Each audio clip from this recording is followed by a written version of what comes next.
Je m'appelle Camille, j'ai 23 ans, je suis en Master 2 Ingénierie éditoriale et communication et je suis apprentie à la communauté d'agglomération de Cergy-Pontoise. Le Master Ingénierie éditoriale et communication est un Master Bac+5 qui s'adresse aux littéraires et à toutes les personnes diplômées en sciences sociales et humaines. J'ai fait une licence lettres modernes à l'université de Cergy-Pontoise. Ma licence de lettres modernes était plus globale et là je me suis tournée vers des applications plus concrètes. On était 300 en licence, là on est passé à 30 par classe, donc on a un suivi beaucoup plus individualisé. La formation se fait en 2 ans.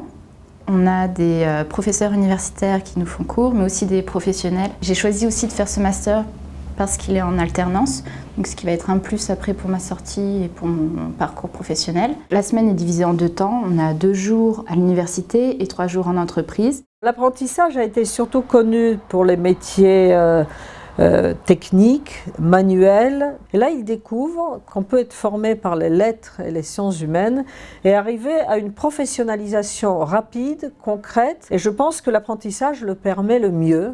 C'est une organisation, mais c'est aussi un plus par rapport à la formation, puisque tout ce que j'apprends, je l'applique directement. Ils sont immédiatement immergés dans le monde professionnel. Ils voient tout de suite les débouchés ou les difficultés de débouchés. Dans le cadre de mon apprentissage, je suis assistante d'édition à la communauté d'agglomération de Cergy-Pontoise. L'apprenti est vraiment intégré au sein d'une équipe et par ailleurs, elle est là pour apprendre opérationnellement un métier. Donc je m'occupe de tout ce qui est rédaction de textes pour des magazines, pour le site internet, des plaquettes, des brochures, ce genre de choses. Moi, mon rôle, c'est surtout de veiller à ce que Camille suive un apprentissage qui correspond vraiment à ce qu'elle souhaitait. Donc elle me donne des conseils pour me perfectionner et être au point sur mes dossiers.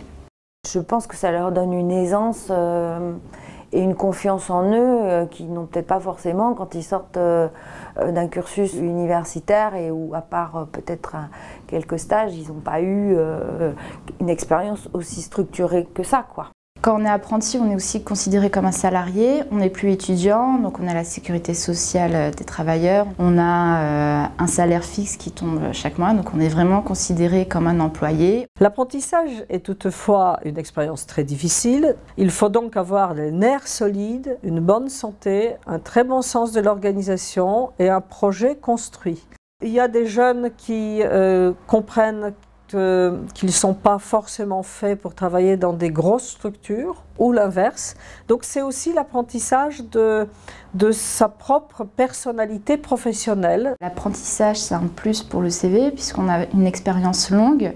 Sur la durée, on a une entreprise qui nous a fait confiance, on a appliqué les compétences, et donc du coup, on est prêt à enchaîner sur un vrai emploi à la sortie du master.